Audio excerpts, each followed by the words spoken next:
আজকে একটু কথা বলবো হেজিমনি নিয়ে। হ্যাঁ, হেজিমনি, রাজনৈতিক হেজিমনি। রাজনৈতিক হেজিমনি নিয়ে আলাপ করতে গেলে আমাকে দুইটা ব্যক্তির উল্লেখ করতে হবে। একটা হচ্ছে আপনার গ্রামসির হেজিমনি, আর একটা হচ্ছে লেলিনের হেজিমনি। কথা বলবো আজকে গ্রামসি এবং লেলিনের হেজিমনি নিয়ে।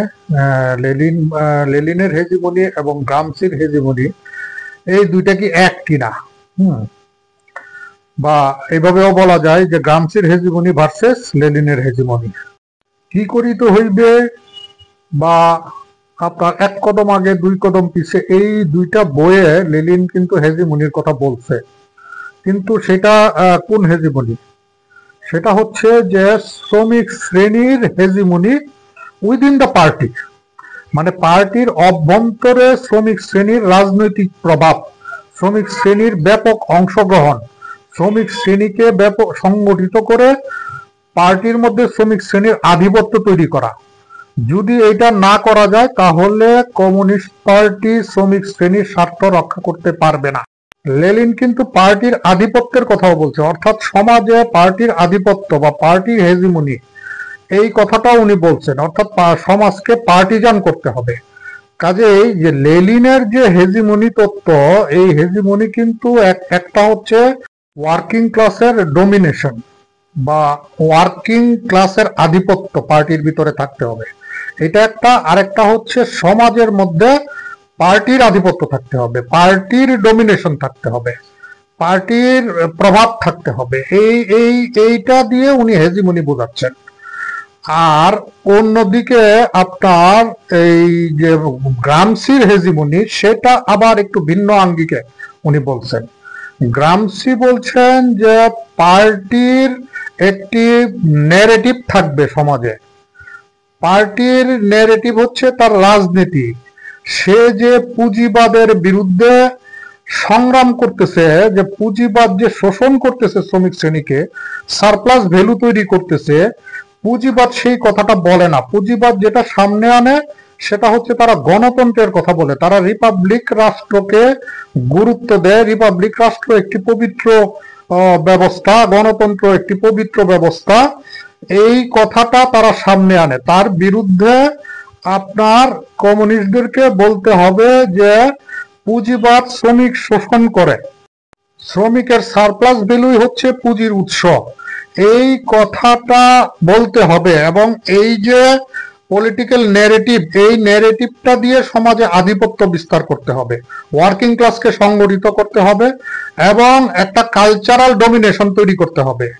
এই কালচারাল হেজিমনি এবং পলিটিক্যাল হেজিমনি, এই দুইটা ছাড়া কমিউনিস্টরা আপনার ক্ষমতায় যাইতে পারবে না।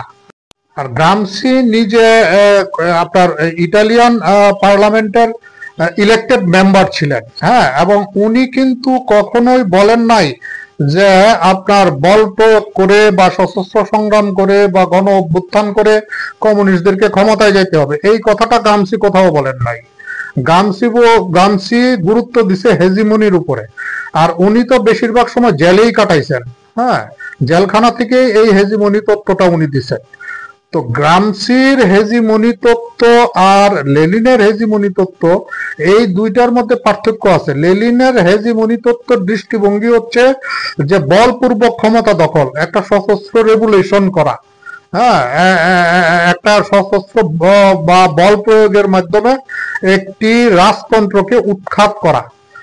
আর গ্রামসির হেজিমনি হচ্ছে পুঁজিবাদী রাজনৈতিক ব্যবস্থার বিরুদ্ধে হ্যাঁ একটি সমাজতান্ত্রিক রাজনৈতিক ব্যবস্থার পক্ষে একটা নেরেটিভ তৈরি করা। হ্যাঁ, দুইটা কিন্তু দুই রকম। লেলিন সংগ্রাম করছে একটা সামন্ততান্ত্রিক ব্যবস্থার বিরুদ্ধে, রাজতন্ত্রের বিরুদ্ধে, আর গ্রামসি সংগ্রাম করতেছে পুঁজিবাদের বিরুদ্ধে, প্রতিষ্ঠিত রিপাবলিক রাষ্ট্র, গণতান্ত্রিক ব্যবস্থা এবং পুঁজিবাদের বিরুদ্ধে। কাজেই লেলিন এবং গ্রামসির হেজিমনি সংক্রান্ত বক্তব্য দুইটা বাস্তবতার ভিত্তিতে এবং দুইটা সময়ে। লেলিন হেজিমনির কথা বলছে 1900 শতকের প্রথম দিকে, আর গ্রামসি হেজিমনির কথা বলছে রুশ বিপ্লব ঘটার পর ইটালিতে বৈশা যখন রুশ বিপ্লবের বাস্তবতা নিরীক্ষণ করছেন উনি সেই অবস্থান থেকে আপনার হেজিমনির কথা বলছে। আর ইটালির বাস্তবতা আর রাশিয়ার বাস্তবতা এক না। ইটালিতে তখন আপনার বুর্জুয়া গণতান্ত্রিক ব্যবস্থা প্রচলিত হয়ে গেছে, সেখানে মানুষ ভোটিং রাইটস নিয়ে আন্দোলন করতেছে। অনেকে গ্রামসিকে লেলিনবাদের বিপরীতে দাঁড় করায় দেয় যারা এগুলি বুঝে না।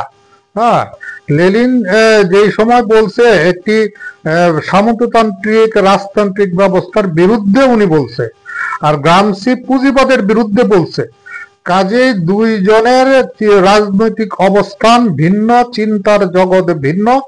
হ্যাঁ, এবং ক্ষমতা দখলের প্রক্রিয়ার বা ক্ষমতা দখলের কৌশল ভিন্ন।